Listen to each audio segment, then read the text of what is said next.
네, 안녕하세요. 네, 최동진 평가사입니다. 얼마 전 이제 합격자 발표가 나서 따끈따끈하게 합격을 하신 분을 모시고 오늘 인터뷰를 한번 진행해 보도록 하겠습니다. 먼저 간단하게 자기소개 한번 부탁드리겠습니다. 네, 안녕하세요. 저는 34기에 합격한 박지혜입니다. 저는 공부를 한 29개월 정도 했고요. 2년 5개월 했습니다. 혹시 지금 이제 나이와 학교가 공개 가능한가요? 네. 네. 저는 나이는 95년생이고요. 바뀌기 전 나이로 29입니다. 꼭 그렇게 강조를. 바뀌기 전 나이로 29이고요. 네. 네, 그리고 저는 경북대학교 나왔습니다. 심리학과가. 심리학과. 네.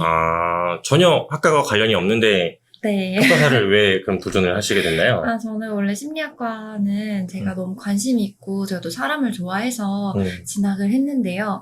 그런데 이제 공부를 하다 보니까 이걸 평생 업으로 삼기에는 좀 힘들다는 생각을 했습니다. 그래서, 근데 평소에 제가 부동산에도 관심이 있었고, 좀 안정적인 직업을 찾고 싶어서, 네, 평가사라는 이제 전문직을 선택을 하게 되었습니다.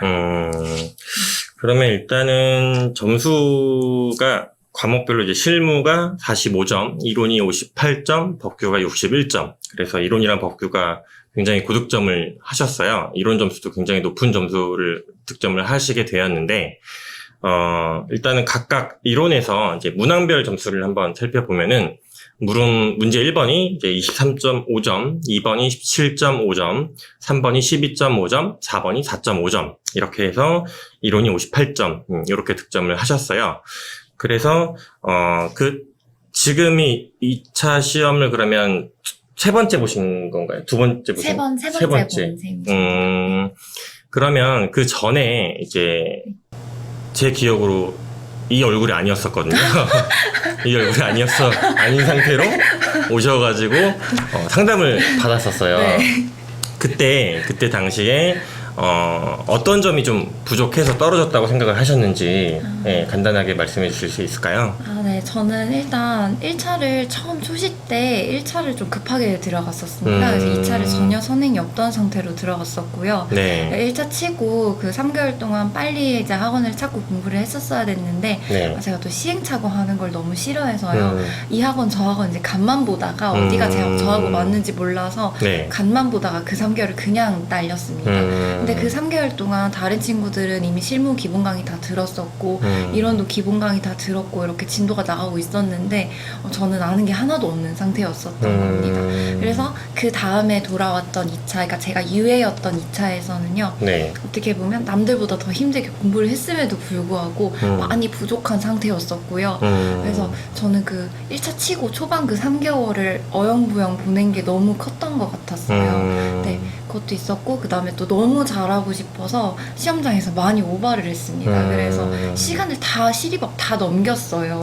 네, 그러면 이제 완주가 좀 힘든 상황이 되니까 아무래도 그것도 컸던 것 같고요. 또 마지막으로 또 결정타는 제가 법규에서 논점 이탈도 하나 났었어요. 그때 저 그 20점 만점에 2점 주시더라고요.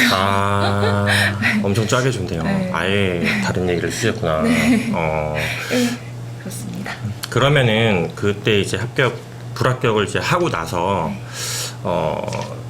공부 계획을 네. 어떤 식으로 이제 짜려고 생각을 하셨나요? 일단 저는 너무 부담감이 컸던 게 이제 발표 나고 다음에 2차까지 거의 8개월밖에 시간이 되지 않아요. 네. 그런데 이제 1차도 해야 되고 2차도 해야 되고 그게 너무 부담이 있었거든요. 네. 그래서 처음에는 정말 어떻게 해야 될지 몰랐는데 이제 유튜브를 검색하다 보니까 깐깐한 평가사님께서 이제 3년차 동차에 대한 말씀을 되게 많이 해주시더라고요. 그래서 네네. 찾아 배워야겠다 하고 상담 신청을 했고 그때 막 울면서 정말 모자 쓰고 네. 마스크 쓰고 막 그렇게 네. 찾아뵀었어요. 네네. 이제 그때 이제 평가사님께서 예전에 수험 시절 때 쓰셨던 그 이제 월간 계획표 같은 것도 나눠주시고 이렇게 하셔가지고 이제 이거를 큰 계획으로 삼고 이제 나아가야겠다 생각을 했었던 거죠. 그래서 일단 진입자가 많았기 때문에 저는 1차는 무조건 보수적으로 해야 되겠다라는 생각을 했고요. 왜냐면 1차가 흔들리면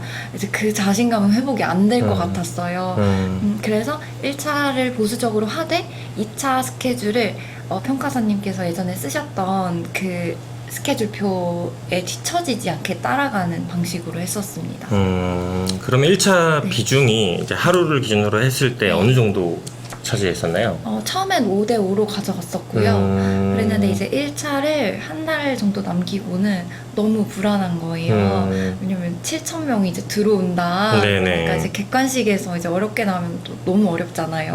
네, 그래서 이제 마지막 한 달은 거의 실무만 했고요. 실무 하루에 100점 푸는 거 정도 했고, 하루에 100점도 다는 못 풀었던 것 같아요. 한 일주일에 한 3번 정도 하루에 100점 이렇게 풀고 나머지는 다 1차만 했었습니다. 그래도 실무를 계속해서 끝까지는 가지고 가셨네요.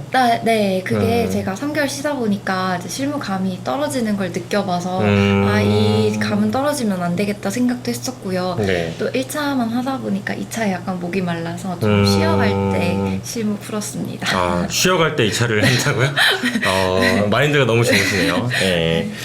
그렇게 됐었고, 그리고 나서 이제 그러면 이제 공부 이론에서 좀 많이 어려움을 겪으셨던 걸로 아는데 이번에 이제 공부를 준비하시면서 뭐 기본서라든가 뭐 기출 문제, 스터디 문제 이런 것들은 혹시 어떻게 활용을 하셨는지? 네, 저는 이론이 어떨 때 스터디에는 잘 나오고 어떨 때는 못 나오고 이게 되게 너무 불안했어요. 근데 이제 떨어지고 생각을 해보니까 이건 다 기본기가 부족하고 강론에 대한 암기가 부족하고 이게 문제였다는 걸 좀 깨닫게 되었습니다. 그래서 기본서부터 말씀드리면 기본서를 이제 1차를 병행할 때는요. 이론을 막 엄청 외우거나 그러진 않았고요. 그냥 기본서를 엄청 꼼꼼하게 읽었어요. 특히 전 최유호 이용 이런 쪽에 이제 이해가 좀 부족했었습니다. 타당성 쪽도 그랬었고요. 뭐 그런 거에 대해서 꼼꼼히 읽으면서 진짜 한 문장 한 문장 이해하도록 노력을 했고요. 이렇게 해서 이제 남은 막판 3개월에 이제 암기만 해도 되는 상태를 이제 만들어 놓았습니다. 그래서 기본서는 그냥 횟수 세지 않고 계속 해독을 했습니다. 했고 기본서 해독하면서 또 평가사님 수업 시간에 항상 이제 키워드 강조를 하시잖아요. 네네. 그래서 기본서 읽으면서 이 문단에는 어떤 키워드가 중요한지 이제 생각을 하고 그거를 이제 초록색 형광펜으로 이제 색칠도 하기도 했고요. 그다음에 그 어떤 부분 같은 경우에는 이제 문단 위에다가 키워드를 하나씩 이렇게 적어놓고 넘어가는 페이지도 있었습니다. 네네네. 네.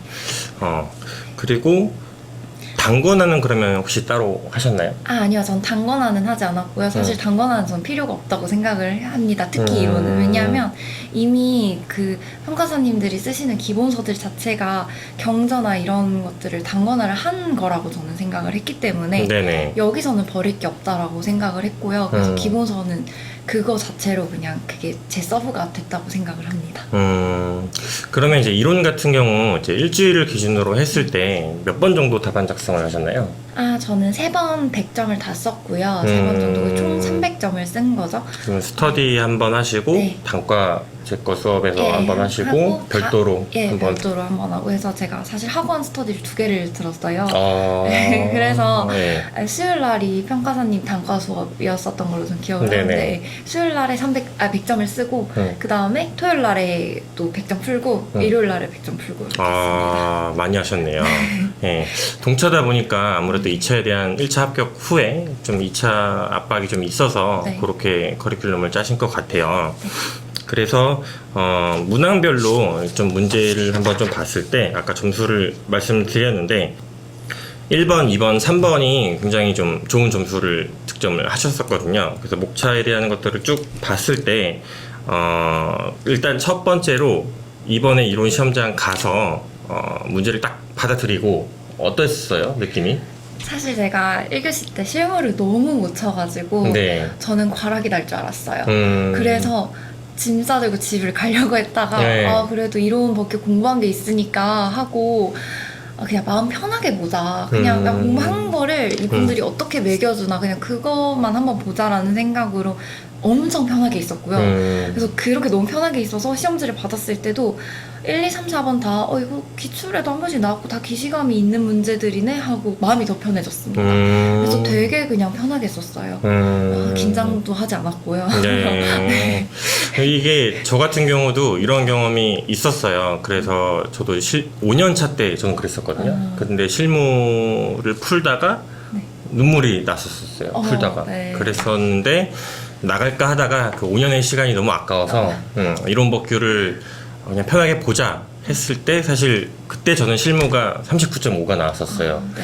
근데 이론 법규는 그때가 사실 점수가 최고 점수가 나왔었어요. 그쵸. 예. 네. 그래서 오히려 조금 편하게 보게 되면 점수는 좀 더 좀 높게 나오는 경우가 좀 많은 것 같아요. 그래서 각각의 이제 문제에서 봤을 때 문제 1번과 2번, 3번 제가 목차나 복귀한 자료들을 쭉 받아봤어요. 그래서 문제 1번 같은 경우는 기본적으로 기본 목차들은 다 충분히 잘 작성을 해주셨고, 그리고 문제 2번 같은 경우에도 되게 다양하게 목차를 많이 구성을 하시면서 특히 택지비의 기준가치에 관련해서 시장가치로 볼 수 있다라는 견해와 시장가치 외의 가치로 볼 수 있다라는 견해, 이거를 풍부하게 보여주시면서 소결까지 맺어주신 게 좀 인상이 깊었고, 그리고 물음 2번에서도 심사 의견에서 그 각각의 조건들을 다 목차로 세부적으로 다 잡으셨더라고요. 요렇게 이제 판단을 하신 게 평소에 이런 식으로 연습을 하신 건가요? 네, 왜냐면 평가사님 단과나 GS를 이렇게 들어보면요, 네. 문제가 상당히 난해하고 어렵습니다. 네. 지금 그 얘기를 좀 너무 많이 듣고 있습니다. 많이 어렵습니다. 네. 그래서 그 문제를 처음에 받았을 때 이거 어떻게 풀지 하고 막 거의 안 쓰고 낸 적도 처음에는 있었거든요. 네네. 그랬는데 이제 수업 시간에 보여주세요, 이런 문제에 대해서 내용을 잘 모를 때 목차를 물음에서 빼는 연습을 되게 많이 시켜주셨어요. 네네. 그래서 물음을 이렇게 쪼개고 물음에서 보여준 그 문장 가지고 목차를 잡고 이런 걸 보여주시다 보니까 이렇게 하면 되겠다 하고, 이제 그 남은 스터디랑 그 남은 단과를 풀 때 항상 모르는 게 나와도 심지어 FC, F2를 40점을 내시더라고요. 근데 약간 욕한 것 같은데. 근데 그것도 그런 식으로 물음에서 목차를 빼니까 40점이 되더라고요. 네. 그래서 그 연습을 한번 하고 나니까 이제 자기 효능감이 좀 생겨서 어떤 문제가 나와도 물음에서 빼면 되는구나 하는 걸 느꼈고요.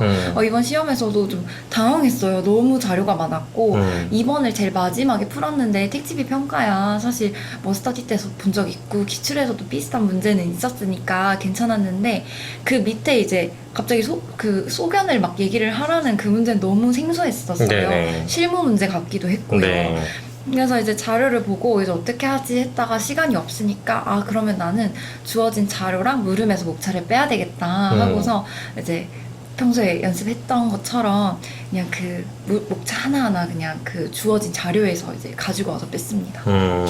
그래서 요게 사실 2번 문제 같은 경우가 좀 많이 어려웠음에도 불구하고 목차를 세분화해서 적어주신 게 2번 문제를 사실 가장 마지막에 푸셨고, 그리고 그 복귀한 내용도 보면 그 줄처리했습니다 뭐 이런 식으로 지금 되어 있었는데, 점수가 상당히 잘 나온 거는 일단은 형식적인 측면에서 목차, 그 다음에 배점의 균형, 이런 것들이 잘 맞아 떨어졌기 때문에 그래서 좀 괜찮은 점수가 나왔던 것 같고요.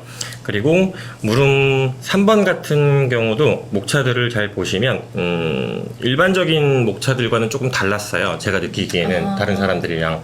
그래서 수단 같은 경우도 이제 심사 검토 제도는 대부분이 언급을 했지만 법률적 규제와 이제 자율적 규제 이런 식으로 이제 틀을 제시를 했었고, 그리고 역할에서도 뭐 정확성, 그다음에 신뢰성, 건전한 금융 환경 조성 이런 식의 목차를 활용을 했었는데, 이것도 특별히 또 따로 연습을 하셔서 이런 형태가 나온 건가요?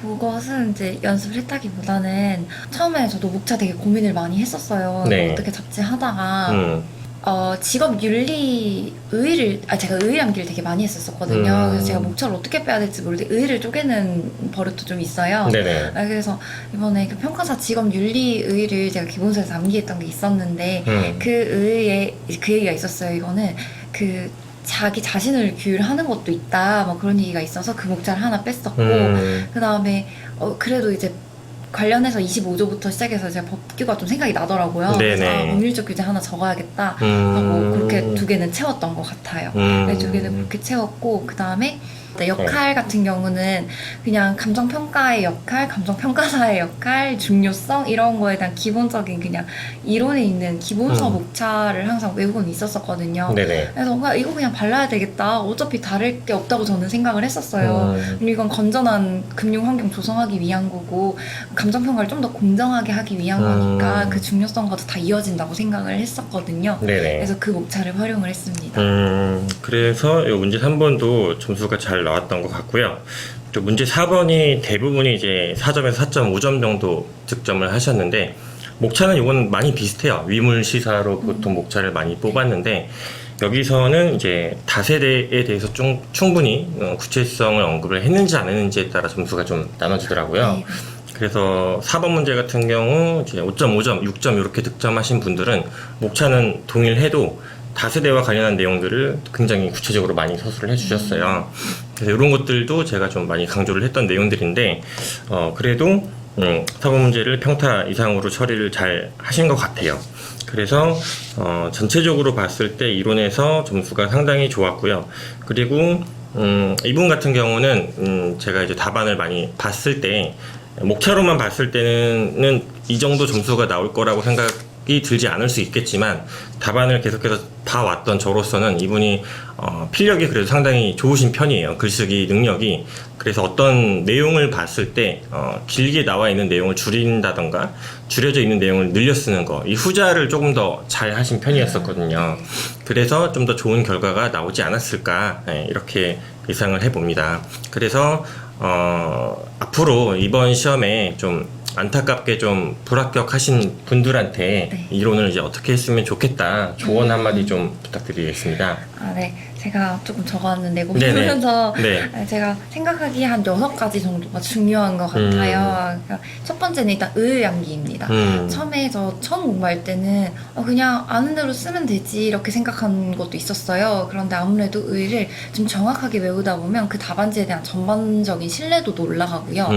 목차를 빼기 힘들 때 그 의를 분설하면서 그게 또 목차가 되기도 합니다. 네. 네, 그래서 전 의암기를 추천드리고요. 네. 그래서 저 같은 경우는 이번에 공부할 때 매일 아침을 좀 일찍 시작했거든요. 저는 아침 6시 반부터 거의 12시까지는 처음에 이제 감을 확 올려야 될 때는 그때 내내 의암기 했습니다. 의암기하고 목차암기하고 암기를 되게 많이 했었습니다. 네네. 네, 그리고 두 번째는요. 기본서를 이해하면서 읽어야 돼요. 사실 말이 한국말이고 다 쉽고 이러니까 그냥 쭉 읽고 쉽게 읽고 넘어가기가 쉬운데 그렇게 하지 말고 정말 한 문장 한 문장 왜 이 문장 다음에 이게 왔는지도 생각을 좀 해보고 네. 왜 이 문단 다음에 이게 나오는지 왜 이 단원 다음에 이 단원이 나오는지 그 구조가 다 유기적으로 연결이 되어 있더라고요. 그렇죠. 그래서 그걸 생각하면서 계속 읽는 연습을 하시고요. 또 저는 왔다 갔다 하면서 많이 읽었어요.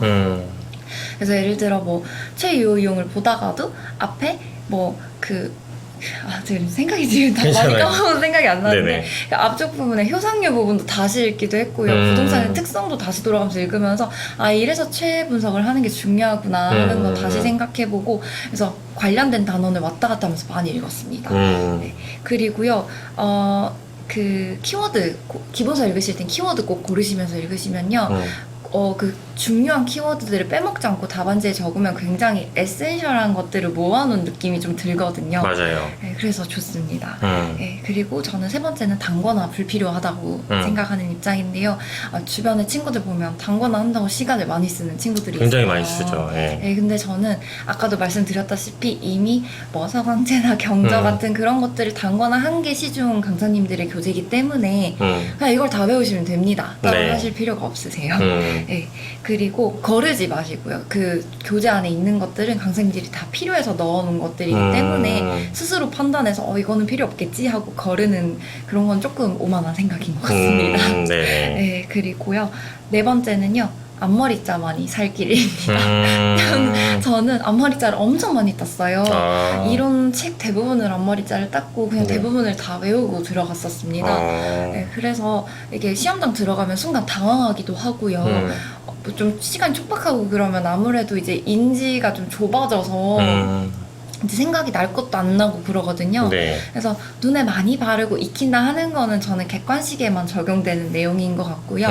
제가 실제로 써내려면 그걸 정말 다 기억하고 암기를 하고 있어야 그 어떤 상황에도 써낼 수 있다고 생각을 합니다. 네네. 네, 그래서 그걸 좀 쉽게 할 수 있는 이제 앞머리자고요. 저도 이번에 앞머리자 도움을 많이 받았습니다. 특히 1번 문제 수익환원법 같은 경우에는 거의 다 앞머리자로 발랐던 걸로 네, 기억합니다. 네네. 네, 그리고요 5번째는 이제 목차를 물어본 걸 써야지 아는 걸 쓰면 안 된다라는 겁니다. 굉장히 중요하죠. 네, 가끔씩 이제 저도 그랬었고요. 주변 친구들도 그렇고 어려운 문제가 나오면 내가 아는 거를 많이 쓰면 점수 여기서 많이 나오지 않을까라고 착각을 하는데요. 그렇죠. 네, 근데 이제 채점자분들은 이걸 물어본 게 아니기 때문에 거기에 점수를 안 줄 확률이 높습니다. 네. 그래서 꼭 물어본 걸 쓰고 잘 모르는 게 나와도 그냥 물어본 거에 충실하게 목차를 잡으시면 됩니다. 네. 네, 그리고요 이제 마지막으로 이제 가장 중요한 말이라고 저는 생각을 하는데 오바를 하시면 안 됩니다. 네, 아는 거 나왔다고 신나서 오바해서도 안 되고요. 모르는 거 나왔다고 이제 뭔가 상쇄시키려고 오바를 해서도 안 됩니다. 그렇게 되면 이제 물어본 걸 100점에 다 맞게 못 쓰게 되는 경우가 생기기 때문에 정말로 큰일이 생길 수가 있습니다. 네, 맞습니다. 굉장히 중요하고 네. 제가 계속해서 강조드리는 포인트예요. 결국에 맞습니다. 아는 문제를 최대한 빨리 처리하는 게 핵심인 거고 네. 그래야 모르는 문제를 대처할 때 충분한 시간을 가지고 좀가락을 면할 수 있는 점수가 좀 득점을 할 수 있다. 네. 그런 것들을 잘 많이 따라 주신 것 같아요. 네. 네. 그래서 이제 마지막으로 제 거 이제 강의를 좀 들으시면서 좋았던 점과 좀 아쉬웠던 점 네, 좀 말씀해 주시죠. 일단 제 2가지가 정말 좋았었는데요. 저도 키워드로 공부하는 사람이었는데 평가사님도 키워드로 많이 알려주세요. 그래서 답안지 같은 경우에도 설명해 주실 때 해설 강의에서 이 문제에서는 이 말이 꼭 나와야 되죠? 하면서 이런 것들을 다 집어주세요. 네. 그게 공부할 때 너무 도움이 많이 되었습니다. 가끔씩 핀트를 제가 잘못 잡고 있는 경우도 있었거든요. 그런데 이때 이게 아니라 이게 나와야 되죠? 해주시면 이제 그게 좀 고쳐지고 그래서 조금 더 공부하기 수월했고요. 그러면서 이제 또 필요한 내용만 적을 수 있게 계속 트레이닝이 되었던 것 같아요. 네. 네, 그리고 2번째는 이제 물음에서 목차 빼는 연습을 많이 시켜주셨습니다. 문제가 너무 어려워서 그 연습이 자동으로 됩니다. 네. 네, 그래서 저는 이번에도 목차 잡는데 좀 힘들었던 친구들한테 평가사님 강의 많이 추천했거든요. 왜냐면 이게 평이한 문제가 아니기 때문에 네네. 연습이 될 수밖에 없다. 네. 근데 그런 연습을 하고 나면 자신감이 생겨서요. 이론 들어갈 때도 이렇게 막 떨리고 이런 거 진짜 없고 어떤 문제가 나와도 나는 풀겠지. 왜냐면 이렇게 어렵게 연습했는데 나는 풀겠지. 이런 자신감이 좀 생깁니다. 돌려 까는 거 아니죠? 아니요. 근데 그게 네. 정말 중요해요. 그 자신감이. 왜냐면 네. 저 처음에 떨어졌을 때 맨날 좀 평이한 총론 문제 많이 풀고 들어갔다가 되게 떨렸거든요. 강론 나오면 어떡하지? 뭐 어려운 문제 모르는 거 나오면 어떡하지? 막 되게 두근두근한 상태로 시험을 쳤었어요. 그때 이제 뭐 44점인가? 그때 그렇게 나왔었거든요. 네네. 근데 아무튼 이번에는 네, 평가사님 문제로 이제 연습을 하다 보니까 좀 근자감? 자신감? 이런 거 조금 생겨요. 그래서 뭐가 나와도 나는 풀겠다. 네. 무섭지 않다. 근데 그게 이제 시험 전에 마인드 컨트롤에 있어서 너무 중요한 것 같습니다. 네. 네, 오늘 네. 좋은 얘기 너무 네. 감사하게 잘 네. 들었고요. 그래서 합격을 다시 한번 축하드리면서 오늘 인터뷰는 여기서 마치는 걸로 하겠습니다. 네, 감사합니다.